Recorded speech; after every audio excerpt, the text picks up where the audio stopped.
Hi there, everyone. It is currently the 14th of January 2015. Meteorologist Robert Spetta here with you today.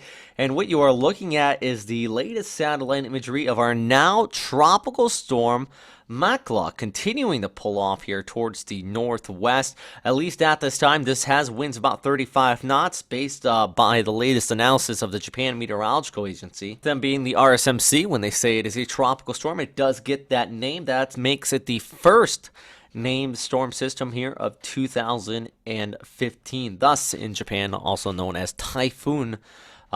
Ichi, 1501 here at the top right of the screen. So winds right now 35, gusting up to 50 knots. We're looking at a west-northwesterly track at about 25 kilometers per hour, pressure down to 1,000 HPA in the center of circulation. But I think what everybody's worried about is not so much where it is right now, but where exactly is it going to be going here. Let's pull up the 5-day forecast.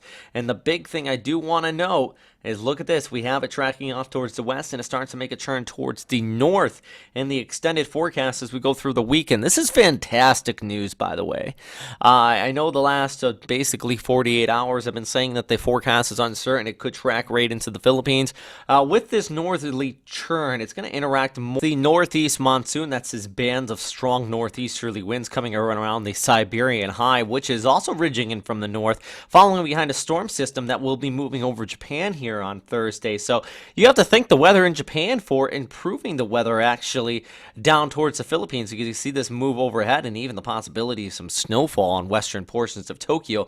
But behind that storm system, which we also have been talking about throughout the day here across Japan, this high pressure is going to be ridging in. And as that does so, it should stop our storm system from tracking off towards the west, possibly cause it to turn towards the north. Plus, you got that high coming in with a strong amount of vertical wind shear. Get that, you get the intensity to weaken out quite considerably. And actually, take a look at this. This is from the Joint Typhoon Warning Center. And on the 16th through the 19th, expecting this storm system to make landfall, and you would think, well, maybe it's because of any land interaction. But if we scroll over here towards the left, that is not what is happening. It is not coming on shore, according to their analysis. It's more or less the vertical wind. Meteor, the ECMWF model, is not the only one really to indicate this. As we look ahead through the NavGem, also has it nearing the coastline. Not everybody's going to miss out on rain showers. We're going to be seeing some heavy rain, but as far as this making landfall as a very strong tropical storm, I don't see it today.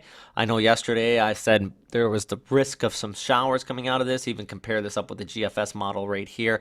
It has it more so just weakening out right off the coastline as that Siberian high comes in and just tears it apart. You can even see right in here, see some of that moisture just getting pulled off towards the northeast, just stealing all of the energy from this storm system, and that's going to cause it to weaken. So it's really some fantastic news. I know the Pope is in town this coming weekend. A lot of people are worried, is this going to affect some events?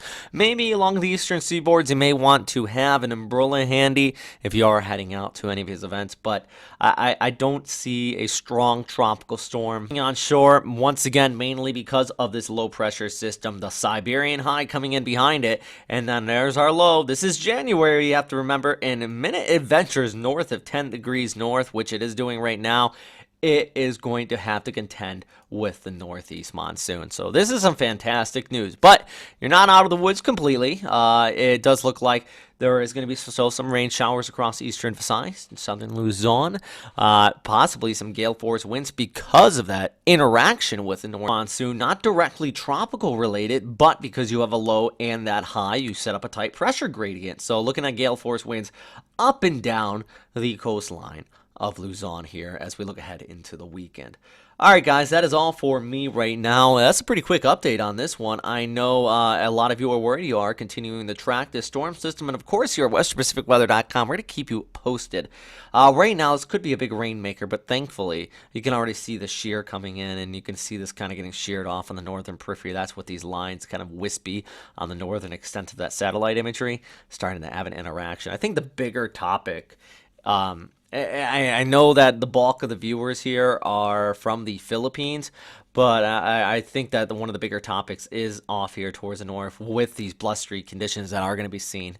Actually, we're looking at winds which could approach typhoon strength in parts of Chiba Prefecture. I mean, we're looking at some fairly strong gusts here and even the possibility of some snowfall right in there. You can see western portions of Tokyo getting in on this as well, especially in the higher elevations. But I think some of the low-lying areas could see it. But look at those winds wrapping around this storm system. All right, that is all for right now. Thanks again for watching, though, here at WesternPacificWeather.com. As always, stay safe out there.